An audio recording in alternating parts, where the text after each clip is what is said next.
Hello and welcome to Galaxy Primetime News. My name is Nenwarangi Masaka. I'll begin with the headlines. President Tinubu approves the appointment of board members of the Tertiary Education Trust Fund. The Chief of Defense Staff affirms the preparedness of deals with to jeopardize those against Nigerian democracy. And foreign saying Vladimir Putin accuses Ukraine of launching another major provocation. Details of these will come to you shortly. Just stay with us.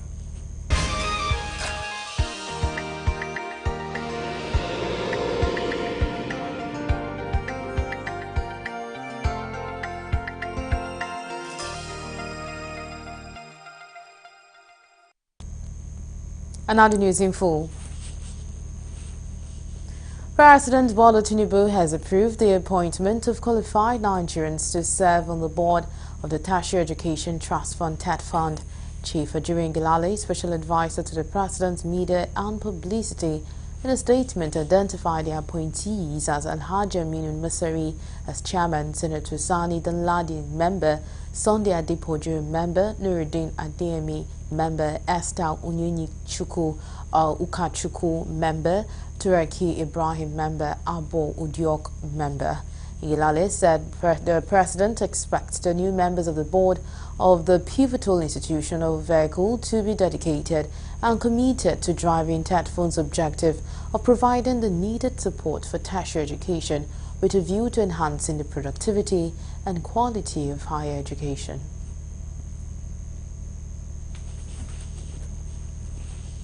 The Chief of Defense Staff, General Christopher Musa, has raised concerns that recent military-led government changes in West Africa are causing unintended repercussion and jeopardizing democracy values in the region. General Christopher Musa, who doubles as chairman ECOWAS Committee on Defense, gave the indication while speaking at the 42nd ordinary meeting of ECOWAS Chiefs of Defense Staff in Abuja on Wednesday. He explained that the threat of military takeover of government must be discouraged in the sub-regions. Correspondent in Nabuchi, Oke Nabuchi, sent in this report. The CDS noted that military at all costs oppose the democratic values in line with constitutional provisions in democratic countries of Africa, stressing that the complexity of the security landscape of the sub-region requires sharing of intelligence across the region. Some of these critical areas include the proposed ECOWAS security support mission in Sierra Leone and the activation of ECOWAS standby force against terrorism. Other issues outlined for deliberations are the development of the ECOWAS logistic depot in Sierra Leone and ECOWAS peace support operations. As we embark on today's discussions, I must remind us all that your insights and experiences are paramount to our shared mission. While our sincerity and constructive commitment are essential for productive deliberations, to this end, I encourage everyone to enthusiastically exchange ideas and strategies during this meeting for the benefit of all. The Minister of Defense, Abubakar Badaru, and Minister of Foreign Affairs, Yusuf Tugar, challenged the security chiefs to critically address issues of terrorism by collaborating effectively to combat the illegal movement of small arms and light weapons in the region. We are here today, therefore, to take stock of the implementation of the decisions of the 41st Ordinary Meeting in order to devise a forward-looking agenda on peace and security in West Africa. Before I proceed, permit me to congratulate all of you for the successful extraordinary meeting held last year to enhance cooperation and collaboration in the region to respond to the evolving asymmetric security environment characterized by expanding terrorism, violent extremism, and military takeovers of power amidst renewed geostrategic rivalries in our region. Reminds us the fragile nature of our democratic institutions and the urgent need for robust and coordinated responses. This meeting, therefore, presents an opportunity to share insights, exchange ideas, and strengthen our partnerships to enhance our capacities and also address the security challenges we face.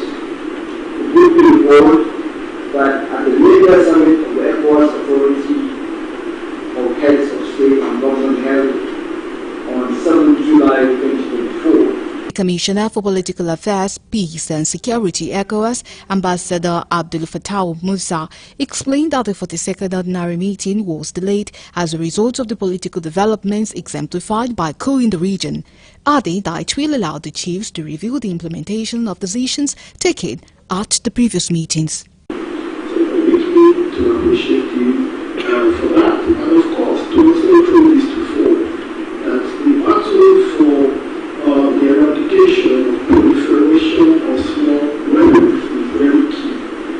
We need to ensure that democracy continues to flourish in our subregion. We are challenged at this time by some of our countries that have gone out of democratic administrations. We must never get tired of doing whatever it is that we need to do to ensure that democracy is returned to those countries. As we convene here today, we are reminded of the profound significance of our work, which is to ensure the security of our sub-region. Let me remind us all that the security landscape of West Africa is presently marked by both complex challenges and opportunities for cooperation. Accordingly, joint efforts towards countering terrorism, managing cross-border crimes, hybrid threats, as well as enhancing regional security are vital to safeguarding our nations and promoting sustainable development. The interactive session with stakeholders in the oil industry by the Nigerian Senate Ad Hoc Committee investigating alleged economic sabotage in the Nigerian petroleum sector on Wednesday turned into a forum for accusations and counter-accusations. Amid pervasive allegations of sabotage in the petroleum industry, the Senate raised question over $1.5 billion approved in 2021 for the turnaround maintenance of the Port Harcourt refinery with little or no result. Correspondent Kuluju sent in this report. In his opening remarks, the Senate leader and chairman of the committee, Okpeyemi Bamidele, had pleaded with stakeholders not to resort to blame games but to show calm and understanding. You will agree with me that this is truly a challenging period in the recent history of our fatherland. The supply of refined petroleum products has been irregular and problematic. The long queues at filling stations is also a testament to this challenge.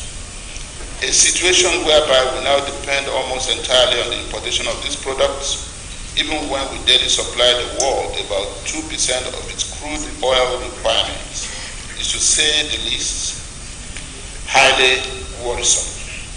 We also have at hand a grievous issue of national concern that directly borders on the importation of hazardous and substandard petroleum products. The Group Managing Director of the Nigerian National Petroleum Company Limited, Mele Kyari, in a submission, exonerated his company, saying it is not responsible for the importation of adulterated products into Nigeria.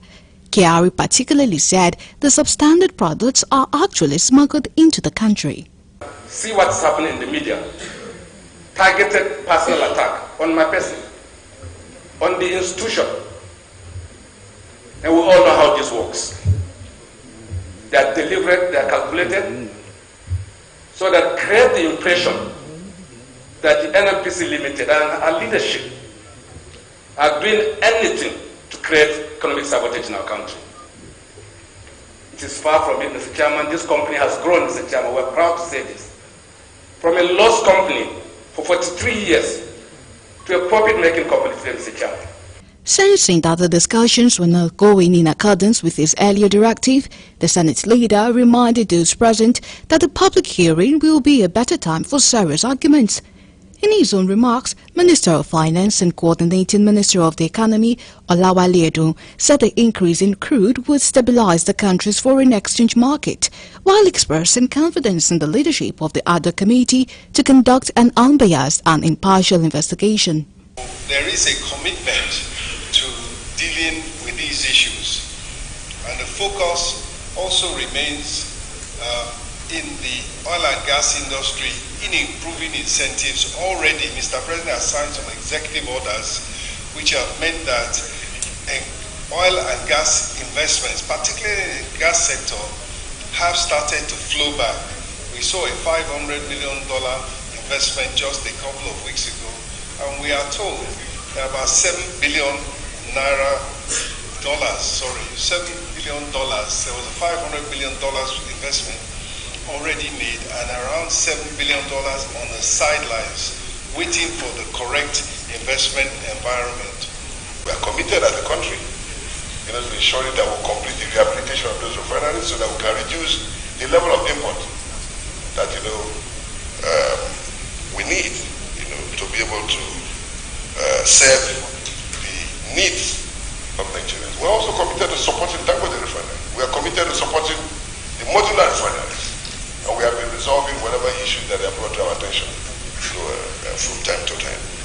The session was also attended by Nigerian Upstream Petroleum Regulatory Commission, Benga Komalafe, and representatives of Customs Services, Navy, Association of Local Refiners, Dangote Groups, and others who spoke after they assured the committee that they would wait for the appropriate time to tell their own sides to the Nigerian public. Right now, as I said, we bought about 50 million barrels of crude. About 60% of that comes from NNPC, and we are thankful to them for their support. And we hope we'll continue to get this support. About 20% of that had to be imported from outside, and then 20% we purchased. So that's our third question. And we count on support of the committee, the regulators, and other stakeholders to ensure that the refinery succeeds. It is pertinent to know that the value chain in the downstream should be sustained to allow other investors to continue to play their role effectively. This will go a long way in protecting those who have invested in the oil and gas sector. If man as a body, sir, will like to use this medium to solicit the support of the Senate to ensure that there is a level playing ground in this sector of the economy. Meanwhile, the other committee investigating the importation of adulterated petroleum products had vowed to reveal the identity of people behind the importation as dangerous view circulates across the country.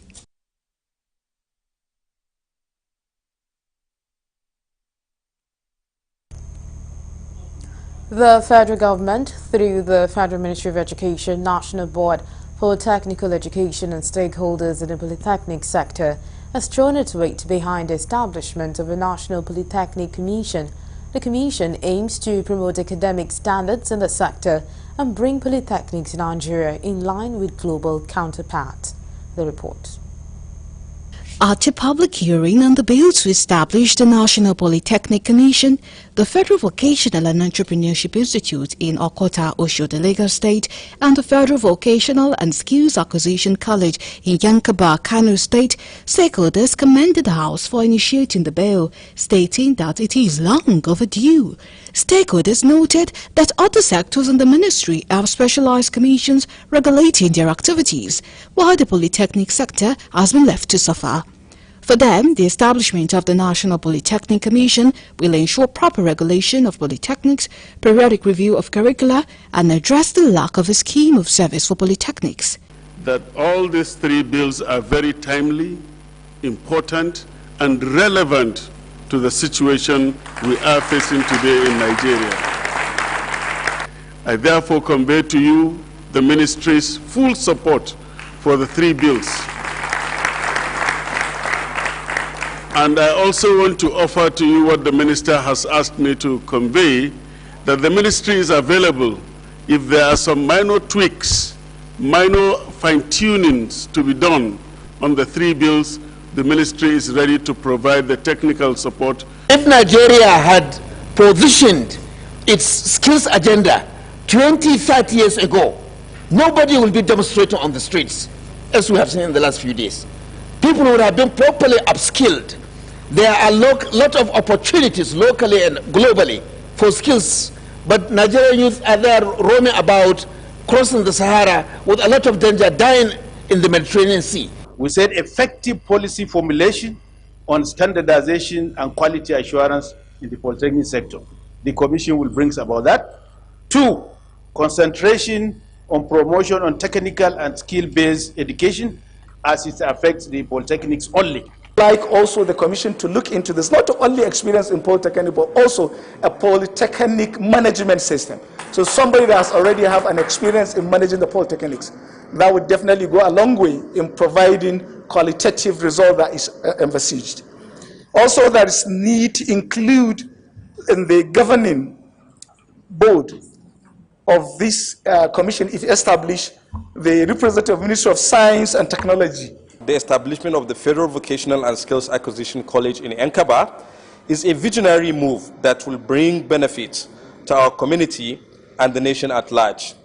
Mr. Chairman, please allow me to highlight some of the key advantages. I'll be very brief, in which it includes empowerment through education and skills, economic growth and development.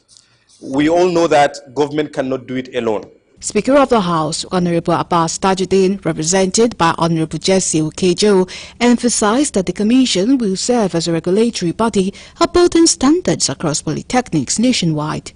Chairman of the House Committee on Federal Polytechnics and Higher Technical Education, Honorable Fahoud Kayode Laguna, stated that the public hearing aimed to facilitate the passage of the bill into law.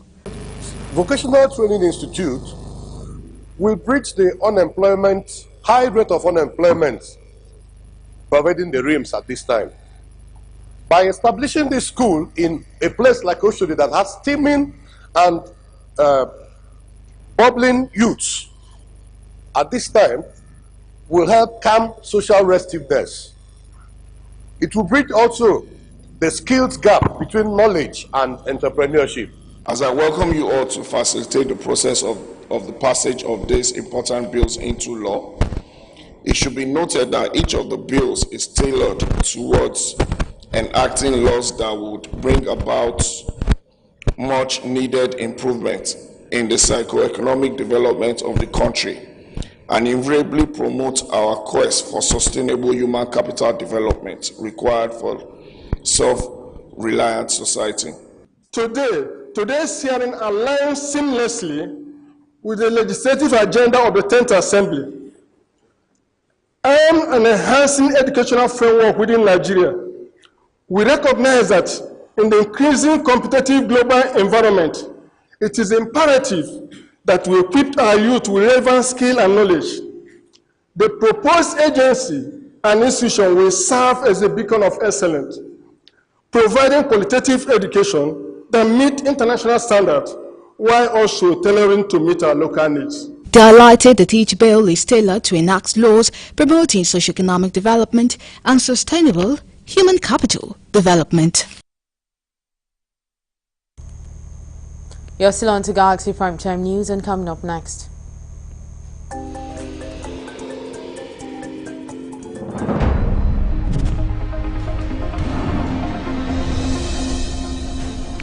The National Association of Nigerian Students (NANS) gives 5 days ultimatum to the federal government to remove the rector of the Federal Polytechnic at their Osun State. Details of these and more will come to you shortly. To stay with us.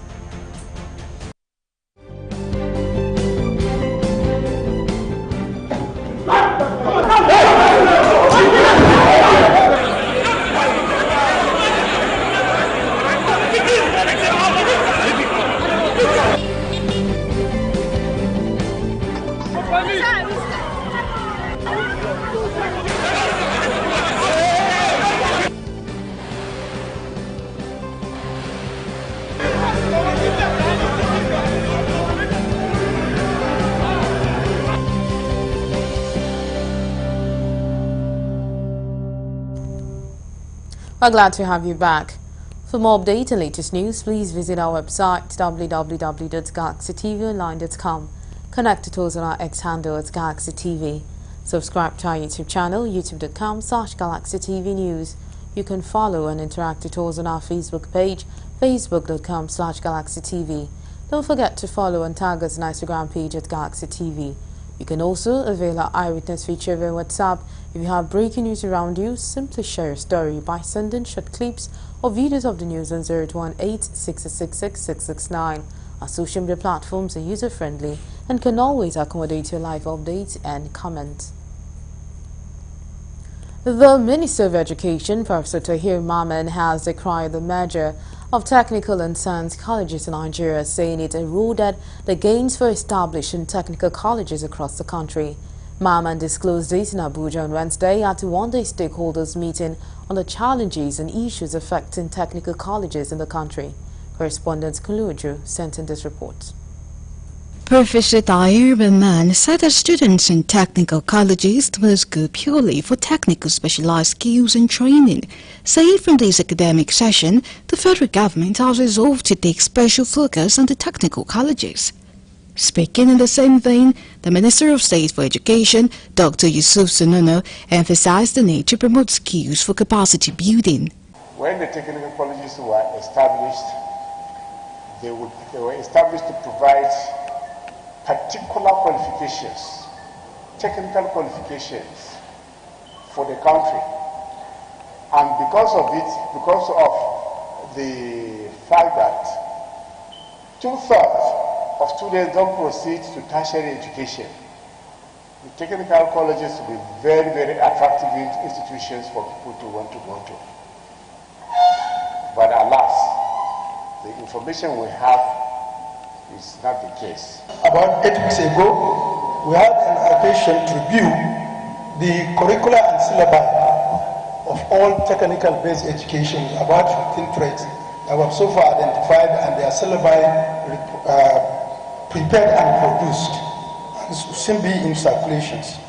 Not only that, we have also developed national skill policy that we have validated yesterday, and will soon be presented for the National Council of Education to also have an input into it. He further said that establishing technical colleges were for particular qualifications, noting that the skills acquired will help transform the country. Other speakers at the meeting stressed the need for more collaboration in order to optimize the capacity of technical colleges in Nigeria for them to deliver in accordance with the laid-down guidelines and principles, which is to tackle the challenges and issues affecting technical colleges in Nigeria.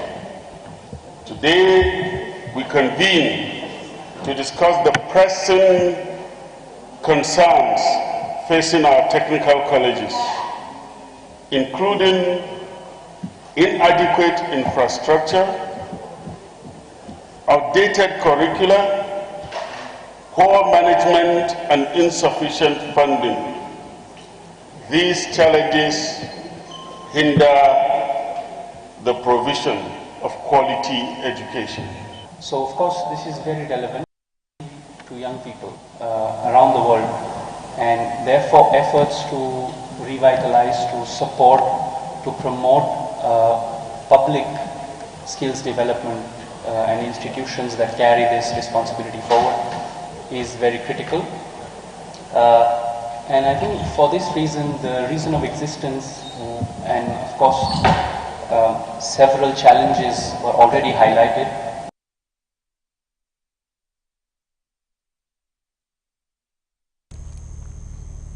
The National Association of Nigerian Students, NAN Zone D, gave a 5-day ultimatum to the federal government to remove the rector of the Federal Polytechnic at Osun State, Dr. Sani Man Yahya, over what the body called illegal expulsion of students of the Polytechnic.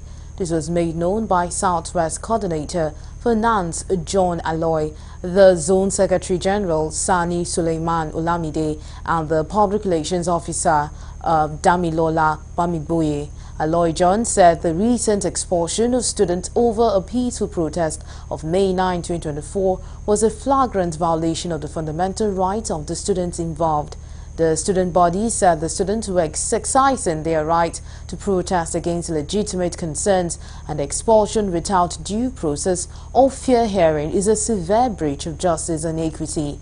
He emphasized that the 5-day ultimatum, which started from August 5th to 9, 2024, is for the rector to correct his gross injustice, saying failure to do so will lead to the shutting down of the institution on Monday, August 12, 2024.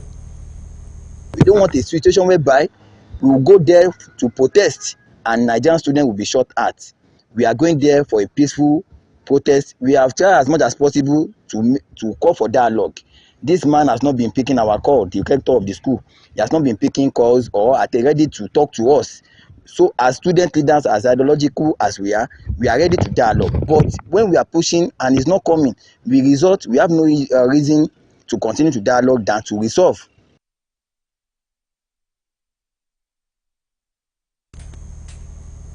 The Ogun State Chief Judge Justice Dipolu has warned members of the state judiciary against corruption and other vices that can put the state justice system in disrepute, just as she admonished them to uphold utmost sense of responsibility in the discharge of their official responsibilities.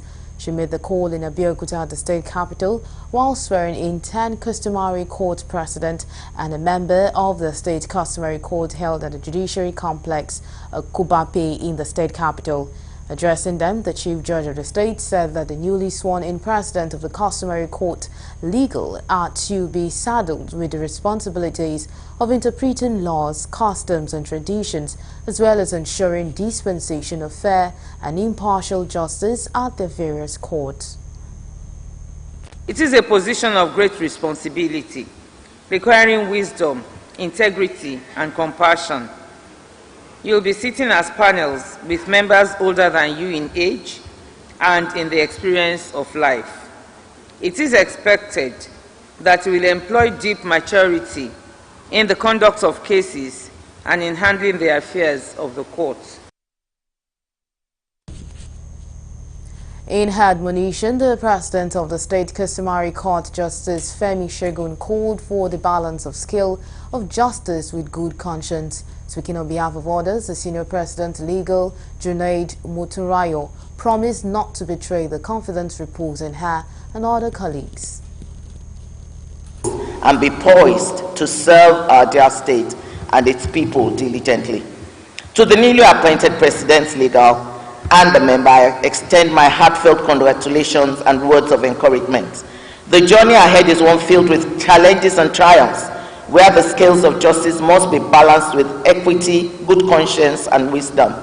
Embrace the trust placed in you by the community with a high sense of responsibility, and let your actions reflect the values of honesty, fairness, and respect for the law. President of the Customary Court of Appeal, for this privilege and opportunity to serve and for the confidence reposed in us. We are deeply honored and humbled to be appointed as Senior President Legal of the Customary Court Grade 1, and we pledge to uphold the principles of justice and fairness and integrity in the discharge of our duties.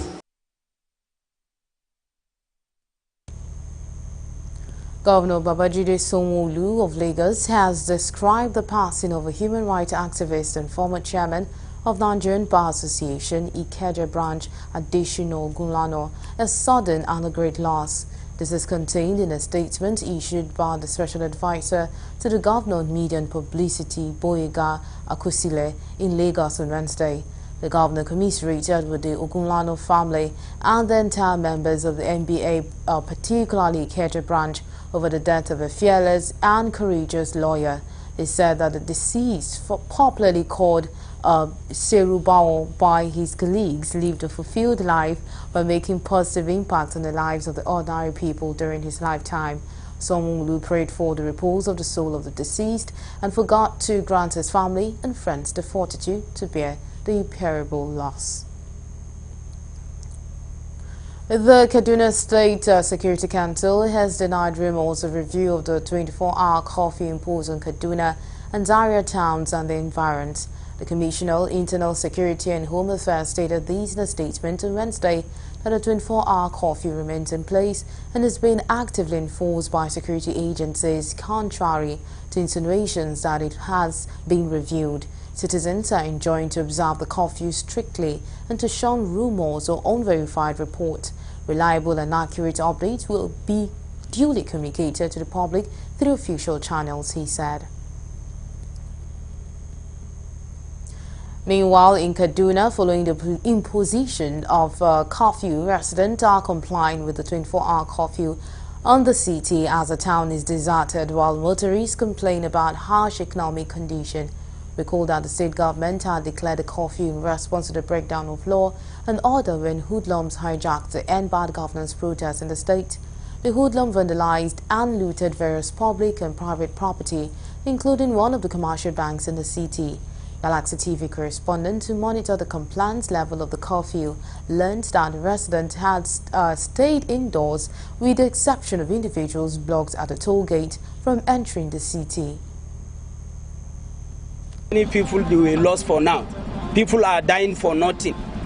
People are looking for what they will eat. They will look for the protest. Look at how many people that died in Kano, in Kaduna, in the Zaria, in other places in this country, Maiduguri, Yobe also. So please, we are begging government to come and help us to remove this subsidy of fuel. Hold on, it's too much. Since yesterday, me did this photo for here. Nobody do anything for me. It's still, hold on, it's too much for this one. This road, you don't block anywhere. Anywhere, don't block. What happen now? You see, governor never talk for me. Make it come open the road for us. Make it come fast like this. A lot of hardship to the poor people. Like I said, today the central market is closed. All our markets in Kaduna are closed. Businesses that are owned by the downtrodden, the middle class are closed. If you go to Zaire, the same thing is happening. So a lot of innocent people who are even struggling are losing a lot, because the moment if they continue to stay at home under this curfew, have no that money, and they lose a lot of money and they lose their businesses. And a lot of people also fall into poverty.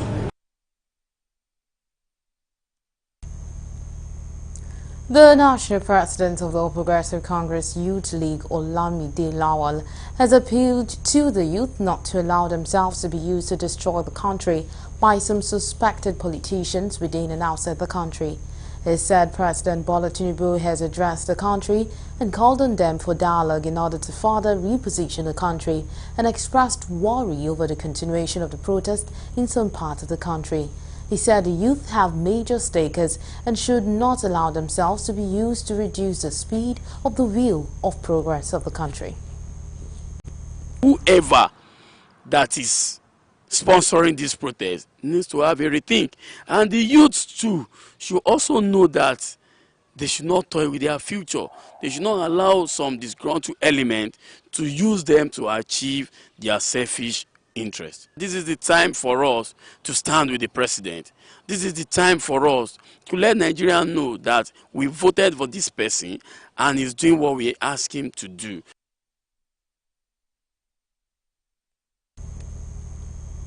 The All Progressive Congress in Rivers State has decried the destruction of its secretariat, accusing the Rivers State government of sponsoring protesters who allegedly perpetrated the act. The All Progressive Congress Caretaker Committee Chairman in the state, Tony Okocha, made allegation while briefing journalists in Port Harcourt, saying those who vandalized the party secretariat threatened to come back for another attack. The secretariat located along Abba Road, which was touched with a gigantic billboard signpost, and the party's flag and posters bearing the faces of the party chieftains were vandalized as Okocha condemned the act. Our secretariat was attacked yesterday, and they left us with a note that they are coming back again. We had information that they had been paid to destroy our party secretariat. And who is paying them? They are being paid and sponsored by the government of Rivers State, whose interest, as far as this matter is concerned, is to make Rivers State at the epicenter of protests. Somebody asked me, how would I link it to the governor? That about what is happening in Kaduna and all that. I said, those areas are volatile already. And you see, the only person who is enjoying the entire thing in the whole state is the governor and his convoy. He listed some reasons why the protest against hunger and bad governance in Nigeria took a new twist in Rivers State, which was meant to get at President Bola Tinubu and make the state the epicenter of the ongoing protest. I am aware we are briefed, and we thought it was just a child's play. How meetings were held at midnight in this state to make Rivers State epicenter of protest in Rivers State. for obvious reasons. One reason is that they felt that they need to get at Mr. President. That Mr. President does not seem to be supporting them. And so there cannot be peace here.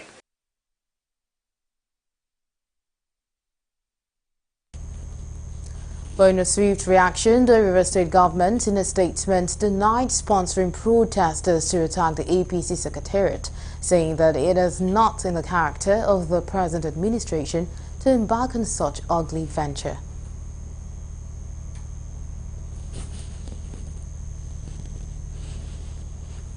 Operatives of the Joint Task Force codenamed Operation Delta Safe have destroyed illegal refining sites at the Bielsa community of Nimbe and Odagawa in River State.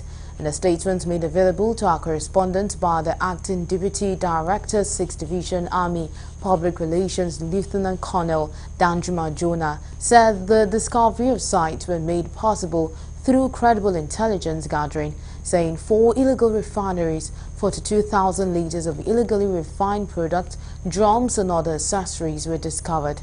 According to him, while conducting routine operations at the creeks, fiber boat, pipes and drums used for the illegal bunkering activities, as well as massive storage reservoirs were recovered.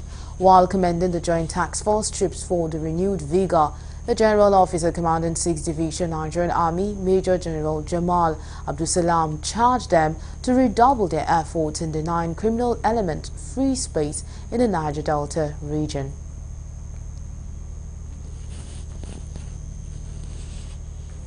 As part of measures to avert the destruction of properties and loss of lives as a result of the incessant flooding in the Edo community of Ego in Ego local government area of the state, the Edo State Governor Godwin Obaseki has promised to fulfill his promise of constructing drains and water channels to prevent erosion and flooding.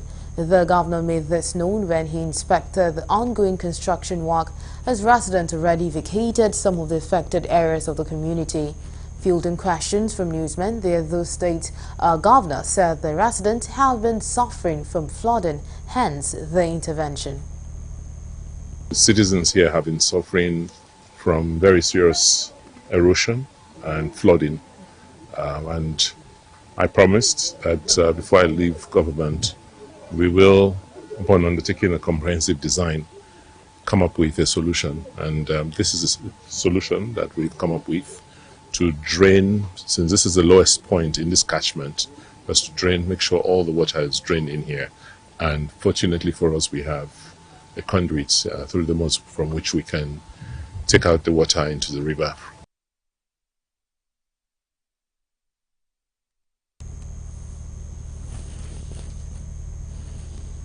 The Oyo State government has promised to enshrine the rule of law as a cornerstone of the society, as well as ensure that all residents, regardless of status, wealth, or background, is equal while administering justice fairly and impartially.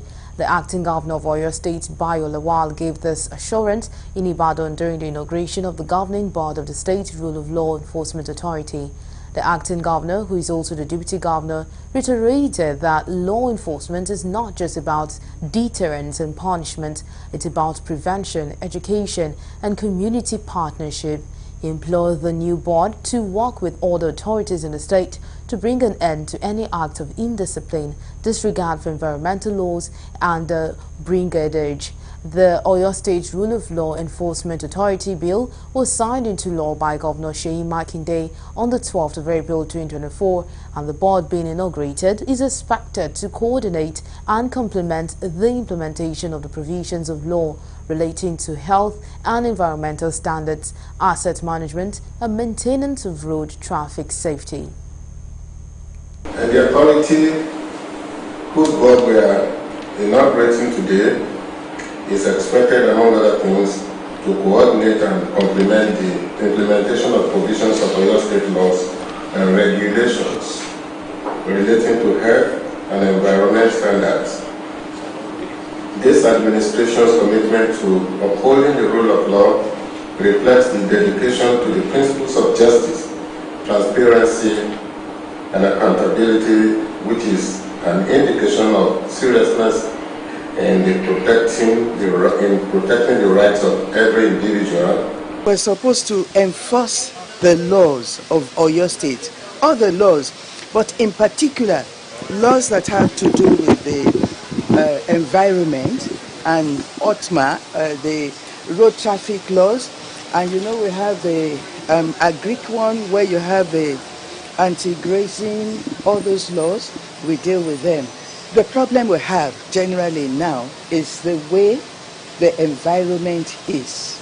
We have called in a very distinguished retired judge to head that outfit. So theirs is to oversee, to make sure the policies are in place, and to make sure that enforcement is proper.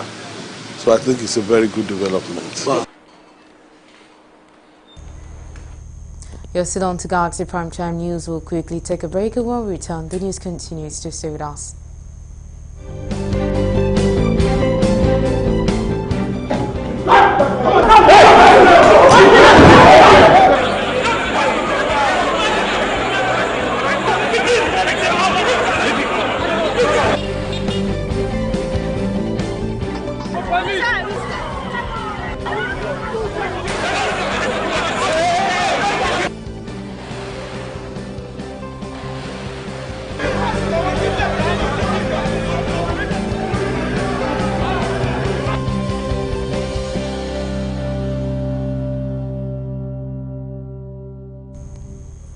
We're glad to have you back. The Nigerian Army has detained a soldier who killed a 16-year-old boy, Ismail Mohammed, while attempting to stop hoodlums who were causing mayhem in Samaru, Zaria in Kaduna State. This is contained in a statement by the Director of Army Public Relations Major General Onyema Nwachukwu on Wednesday in Abuja. Nwachukwu said the troops received a distress call that some hoodlums gathered in Samaru area of Zaria in large numbers, burning tires on the road and pelting stones on security personnel. He said the troops immediately mobilized and arrived at the scene to disperse the mob and enforce the curfew imposed by the state government. Nwachukwu said the Chief of Army Staff, Lieutenant General Taoreed Lagbaja, was saddened by the unfortunate incident. He said the Chief of Army Staff had sent a high-powered delegation led by the General Officer commanding 1 Division, Major General Landa Saraso, to visit and condole with the family of the deceased. According to him, the deceased was buried according to Islamic rite, with senior military officers of the Nigerian Army in attendance. And now we'll move over to the foreign desk for more news.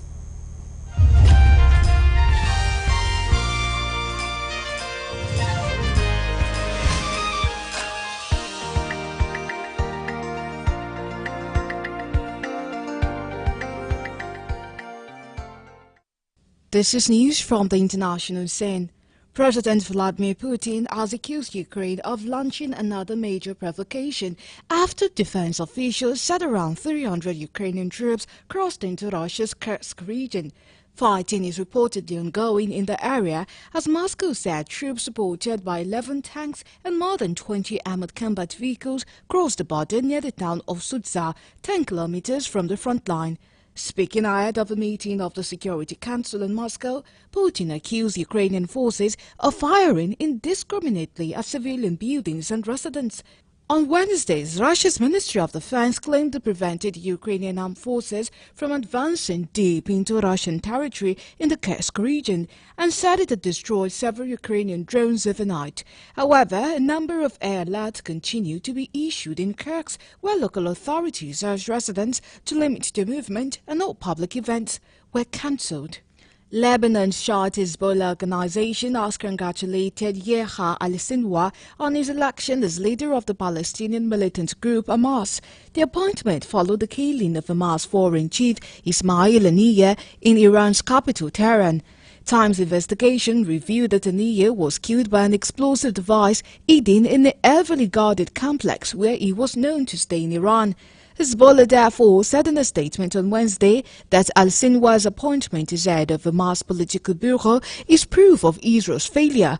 Israel has not been able to achieve its goal, the killing of Hamas leaders and functionaries. With al-Sinwar's appointment, Hamas is also sending a strong message to Israel and its allies as Hamas remains steadfast and united in its decisions. It will continue on the path of resistance and struggle, it said. The last person listed as missing from the Hamas attack on Israel 10 months ago has been identified as killed, Israeli authorities say. Bilha Yinhan, 75, was murdered along with her husband Yaakov at their home in native Asara, where hundreds of gunmen from Gaza attacked communities in southern Israel on 7 October. The Yinhan's home were burnt to the ground, and while Yaakov's remains were found, there was no trace of Bilha, although she was known to have been with him at the time. The Israel Defense Forces IDF said it had now determined after complex testing of evidence in the area of the house the Bilha was killed. Previously, even fingertip searches in the ash and debris had failed to find as much as a trace of Bilha's DNA. The couple's children no longer accepted their mother was murdered on the day of the attack, but her death has only now been officially declared based on a combination of findings, the IDF said. Still on the international scene, a Thai court has ordered the dissolution of the Reformist Party, which won the most seats and votes in the last year's election, but was blocked from forming a government. The ruling also barred News Forward's charismatic young former leader Peter Lim Jong-un for 10 years from politics. A Thai court has ordered the dissolution of the Reformist Party, which won the most seats and votes in last year's election, but was blocked from forming a government. The ruling also banned Move Forward's charismatic young leader and 10 other senior figures from politics for 10 years.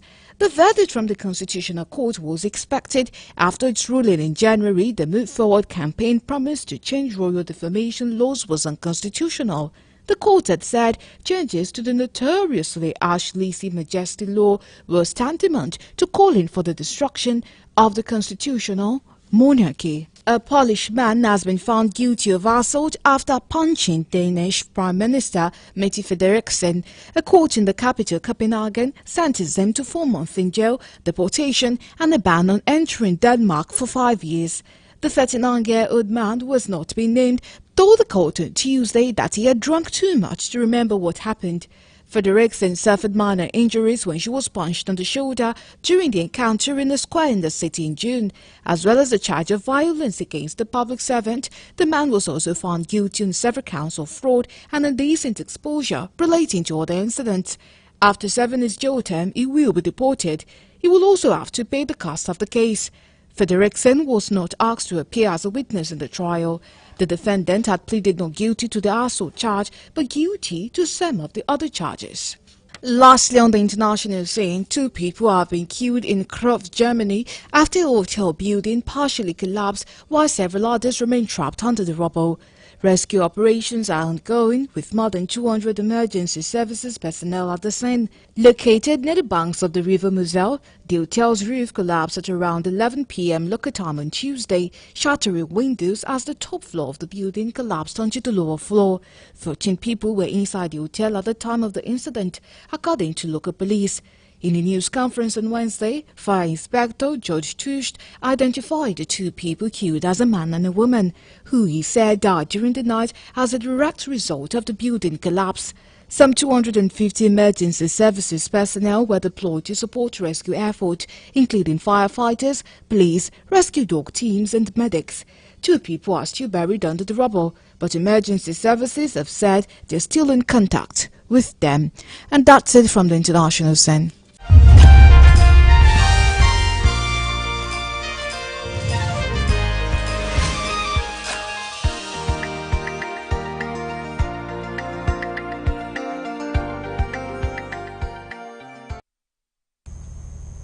And up next is entertainment news.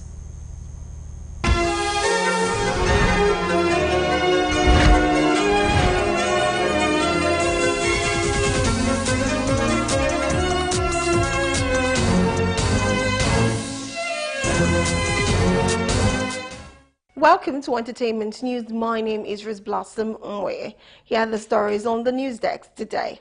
The VMA Awards are coming up and there's a beat of tension more than excitement this time around. In one category is a cause for concern. When the list for Best Afrobeat Artist was released, one name stood out, and that was American singer Usher, who featured popular producer singer Feels Good for his song Ruin. Music journalist Joya Khan expresses disdain and worry over the fact that a non-African was nominated in an Afrobeat category.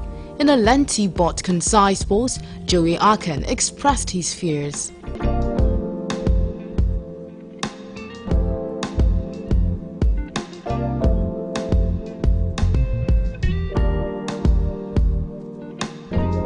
Social media users have been divided after popular clergy pastor Jerry Eze and founder of Streams of Joy and Declaration NSPPD topped YouTube earnings in Nigeria.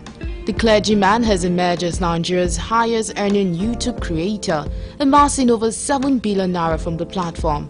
He has been rated the highest earning through his prayer meetings, which he streams live mainly from the platform. According to the platform, Pastor Jerry Eze's daily earning exceeds 7 million naira, with his highest single-day revenue reaching an extraordinary of 21 million naira due to a surge in viewer traffic. His YouTube channel, which boasts 2.1 million subscribers, has become a digital heaven for prayer-seeking individuals in Nigeria and globally. The news has left many netizens praising him for his dedication and commitment.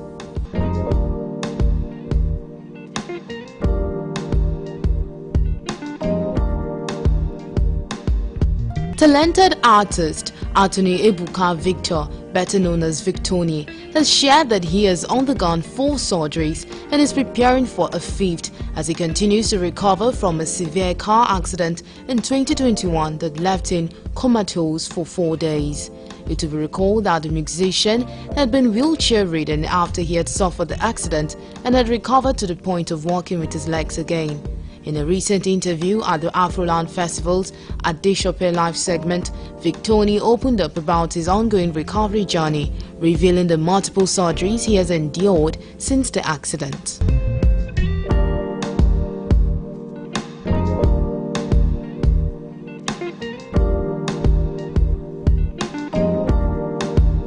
Congratulations are in order as Nigerian singer Joshua Inyenyezo, best known as Solid Star, announced his engagement to his fiancée. The singer, who opened up about his ordeal with drug addiction earlier this year, made the announcement on his official Instagram page. He shared a photo of him holding hands with his fiancée while she wore her engagement ring. The singer and songwriter also shared a faceless selfie of her, concealing her identity. Even though it wasn't easy, he finally found a good woman.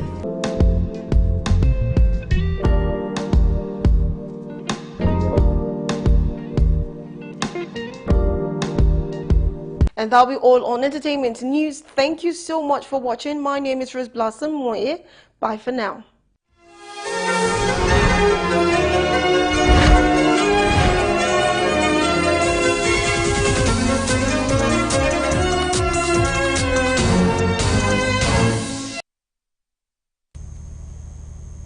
And that's all we have on Galaxy Primetime News. Thank you so much for being a part of the news. My name is Nenwang Yamazaka. Goodbye.